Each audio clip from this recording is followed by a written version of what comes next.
दोस्तों, digital marketer जो हमेशा एक ही कंप्लेन करते रहते हैं कि मेरे पास टाइम नहीं है, मेरे पेंडिंग काम खत्म नहीं हो रहे हैं, मेरे क्लाइंट को मैं जवाब नहीं दे पा रहा हूं।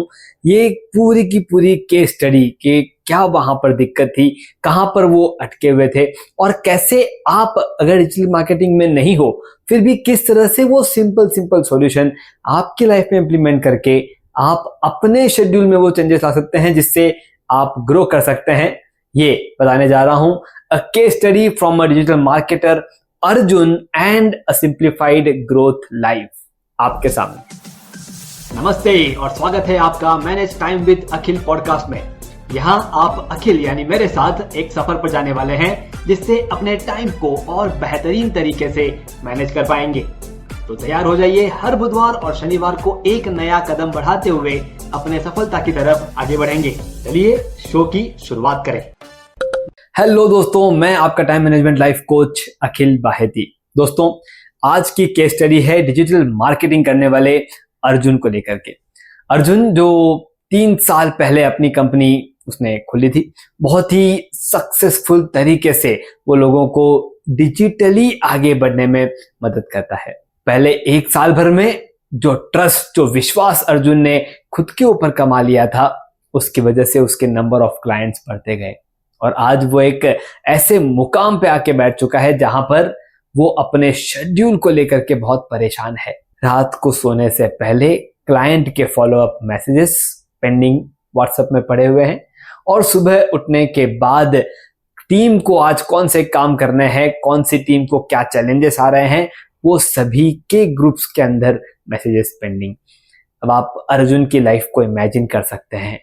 दिन भर खुद तो अपने कामों में इन्वॉल्व है ही है, साथ में जो टीम है उसको भी मैनेज करते वक्त जो चैलेंजेस हैं वो भी अर्जुन के अपने चैलेंजेस हो चुके हैं। दोस्तों, अर्जुन की इस लाइफ के पीछे का मेजर कारण अगर आप समझेंगे तो वो है क्लाइंट के साथ जो सिस्टम वहां पर सेट किया था उसके अंदर एक लूप होल। होता क्या था, क्लाइंट के साथ जब भी काम करना है तो अपनी टीम के साथ जुड़ना है। क्लाइंट के यहाँ पर भी 1 या 2 जन है तो क्लाइंट के अलग अलग व्हाट्सएप ग्रुप बने हुए हैं और जब वो क्लाइंट व्हाट्सएप ग्रुप में कोई मैसेज डालते हैं कि हमें ये करके चाहिए, इसके अंदर ये करेक्शन होना चाहिए, जो भी मैसेज जो भी क्लाइंट अपने ग्रुप में डालता है उसे अर्जुन चेक करते हैं और जब वो उसे चेक करते हैं तो डिपेंडिंग ऑन द अर्जेंसी बार बार वो अपने टास्क को शिफ्ट करते हैं। फॉर एग्जाम्पल, अभी क्लाइंट ABC के ऊपर काम चल रहा है, उतने में BDG इन क्लाइंट का एक व्हाट्सएप पे नोटिफिकेशन आ गया। अर्जुन वो खोलते हैं, देखते हैं कि अरे यार इनका तो कल ये काम अटक जाएगा, पहले वो काम कर देता हूं। जब वो BDG का काम चल रहा होता है, अचानक से IJK वाले ग्रुप के अंदर एक नोटिफिकेशन आ जाता है। अगेन सेम थिंग, अरे यार ये वाला भी करना है। अब आप सोचिए, कोई एक टास्क को पूरा करते वक्त जब माइंड बार बार स्विच होता है तो उस माइंड की जो इफिशियंसी है वो डाउन हो जाती है। बस वही एक इंपॉर्टेंट कारण अर्जुन के लाइफ में भी हो रहा था। अब आप कहेंगे कि अगर क्लाइंट का नोटिफिकेशन आ रहा है और अर्जुन उस पर रिएक्ट या एक्ट नहीं कर रहा है तो कैसे अर्जुन का काम आगे बढ़ेगा, क्योंकि क्लाइंट सर्वोपरि है। जी हाँ, मैं इस चीज को जानता हूं, लेकिन सिर्फ उतना ही परेशान नहीं कर रहा था, उसके साथ साथ जो उन्होंने जिनकी कोई रील डाली थी उसका परफॉर्मेंस कैसा चल रहा है, इंस्टाग्राम, फेसबुक, यूट्यूब, क्योंकि क्लाइंट को खुश करना, क्लाइंट को अपडेट देना, ये वाला भी एक काम अर्जुन की लाइफ में बड़े ही तरीके से खुद को, अर्जुन को परेशान कर रहा था। अब अगर आप क्लोजली ऑब्जर्व करें तो उन व्हाट्सएप ग्रुप में अर्जुन क्लाइंट को हैंडल नहीं कर रहे थे, क्लाइंट अर्जुन के टाइम को हैंडल कर रहे थे। दोस्तों, जब कोई दूसरा आपकी टाइम को हैंडल करना शुरू कर देता है, आउटकम क्या निकलेगा? परेशानी, क्योंकि आपका टाइम कैसे कंज्यूम करना है वो आपके हाथ में होना चाहिए, सामने वाले के नहीं। बस वो एक इंपॉर्टेंट रीजन अर्जुन के साथ अर्जुन को परेशान कर रहा था। और अब अगर आप उस रीजन को थोड़ा सा ब्रेक डाउन करें, डीप डाइव करें, तो आपको समझ में आएगा सबसे पहला कारण था बाउंड्रीज सेट नहीं थी। कौन सा काम किस एंड तक अर्जुन को करना है इसकी कोई बाउंड्री सेट नहीं थी।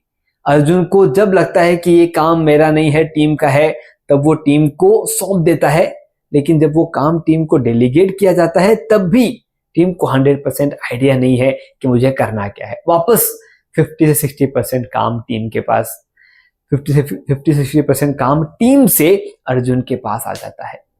इस भागा दौड़ में जहां पर टीम को समझाना है, क्लाइंट को बताना है, रिजल्ट देना है, उनके फीडबैक, उनके फॉलोअप, ये सारे के सारे काम बाउंड्री लेस चल रहे थे, प्रायोरिटी सेट नहीं थी, और जो मैं कहता हूं टाइम ब्लॉकिंग, किस दिन कौन सा काम करना है, ये सेट नहीं था। रोजाना हर क्लाइंट का हर काम ये किया जा रहा था। अगर हमें हमारे टाइम को मैनेज करना है तो सबसे पहले हमारी बाउंड्री सेट करनी होगी कि ये मेरा वर्किंग टाइम है, इस टाइम फ्रेम में हम हमारे काम को पूरा करेंगे। अगर ये वर्किंग टाइम एक्सटेंड हो रहा है तो उस एक्सटेंशन का सॉल्यूशन उसी वक्त निकालना जरूरी है, ना कि उसको एक्सटेंड कर दो बाद में देखेंगे। ये जो प्रोक्रास्टिनेशन है, मैंने कहा कि पहले 1 साल भर में अर्जुन का इतना अच्छा काम डेवलप हो चुका था कि उसके नंबर ऑफ क्लाइंट बढ़ने लगे थे। अब वो 1 साल में जो अच्छा काम अर्जुन दे पा रहा था, जैसे जैसे क्लाइंट बढ़ रहे थे उसकी क्वालिटी हैम्पर होना शुरू हो गई। लेकिन क्लाइंट को ट्रस्ट बना रहा कि अर्जुन अच्छा करेगा, उसने इसके पहले भी रिजल्ट दिया है। और वही कारण था कि अर्जुन की और हमारी एक 1-to-1 कोचिंग शुरू हुई कि किस तरह से मैं अपने इस टाइम मैनेजमेंट के खेल में अपने आप को फ्री कर सकूं, अपने आप को बेहतरीन बना सकूं। हमने सबसे पहले सिस्टम लगाया जिसका नाम है CBS, क्लाइंट बाउंड्री सिस्टम।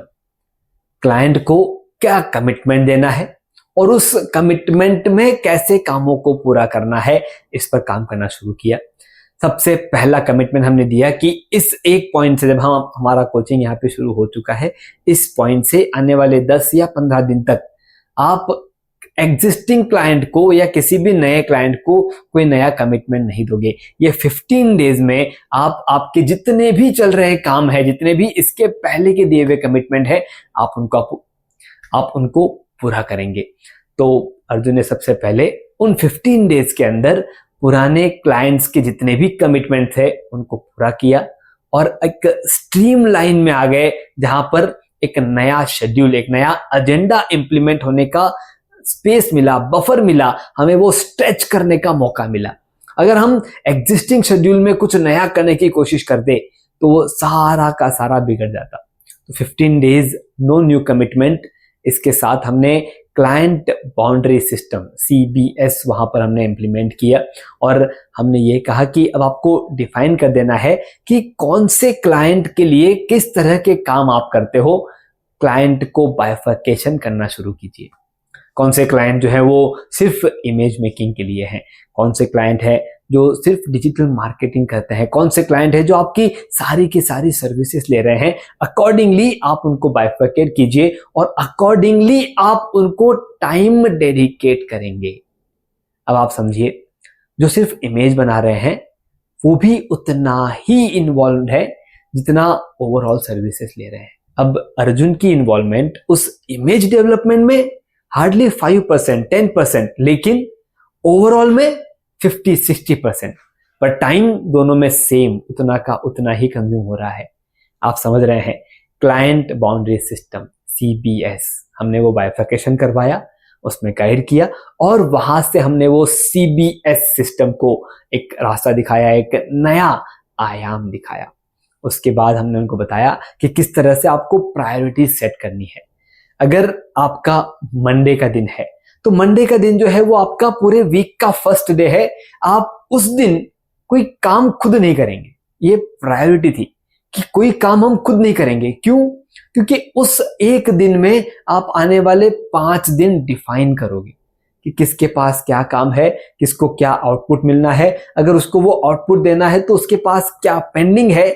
सिर्फ इसकी एक रिव्यू मीटिंग आप करोगे और उस दिन आप सारा पूरा का पूरा वीक जो है आप उसको सॉर्ट आउट कर दोगे, आप उसको कंफर्टेबल बना दोगे।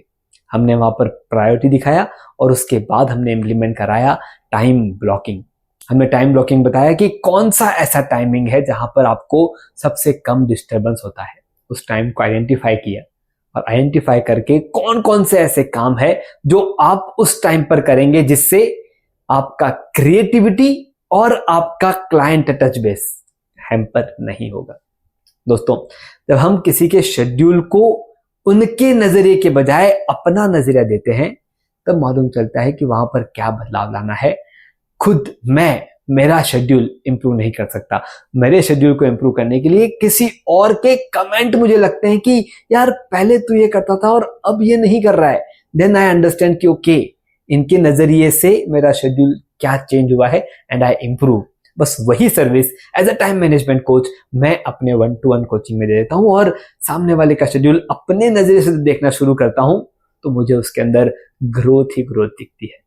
जी हाँ दोस्तों, इस तरह की केस स्टडीज जो प्रैक्टिकली हम सॉल्ट आउट कर रहे हैं हम आपके साथ शेयर करते रहेंगे और उन्हीं शेयरिंग के साथ कहीं ना कहीं आपके भी छोटे मोटे चैलेंजेस दूर हो जाएंगे। अगर ये पूरा का पूरा सेशन, ये पूरी केस स्टडी आपको पसंद आई है तो लाइक बटन पे क्लिक करके हमको वो मैसेज दीजिए। अगर आपको लगता है कि आप ऐसे किसी डिजिटल मार्केटर को जानते हैं जो ऑलरेडी अपने शेड्यूल में बहुत परेशान है तो उनके साथ इसे शेयर कीजिए। अगर आपको लगता है कि हमारा रिलेशन जो है वो बहुत बेहतरीन है तो सब्सक्राइब और फॉलो करना ना भूलिए। कोई भी डाउट हो तो कमेंट बॉक्स में लिख दीजिए। मैं आपका टाइम मैनेजमेंट लाइफ कोच अखिल बाहेती। हमारी टैगलाइन है manage your time, manage your life.